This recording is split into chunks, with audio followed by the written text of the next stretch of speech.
Malsa, Oromo Makalita. Ya Oromo Makalita, Oromo Malsa.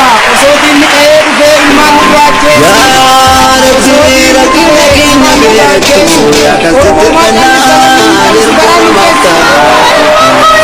Kita kamu baik kumsa kenya itim nejer. Eran debia. OPD office.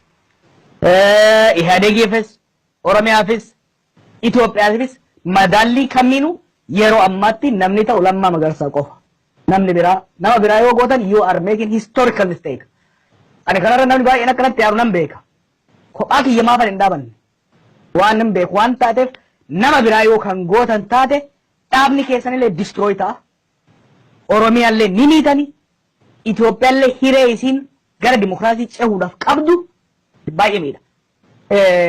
Argumentii adda addaa kaasaa turan nama kana achirraa hambisuudhaaf. Dhimmi seeraa afeerra wayyaanonni gargaachuu adda addaa faadhaanii seerri isaan bisu hin jiru jechaa jiran. We know it was nonsense. Kijiba gaafsa illee. Look, what calculation makaminu. This will be my last word kadhimma kanarratti. Calculation makaminu. OPD office, IHADEG office, Oromiyaa office, Itoophiyaadhaafis yeroo ammatti namni fayyadu lammaadha. Keessattuu peaceful transition. Negotiationii dan transition option 2 kan jechaa ture sanin dabruudha yoo kan barbaadamu taate kana waan biraatti hin jarjarina odeeffannoo kana keessa eeruun barbaadu.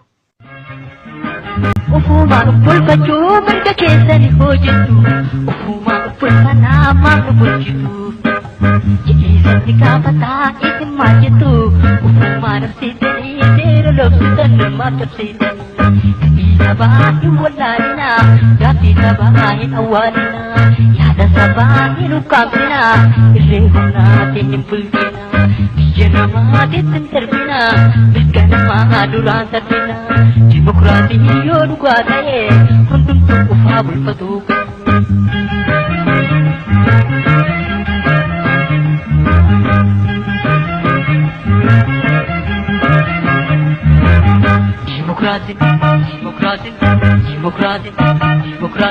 Demokrasi na dhugaa ta'u gaaffii uummataa ifa haa bayu.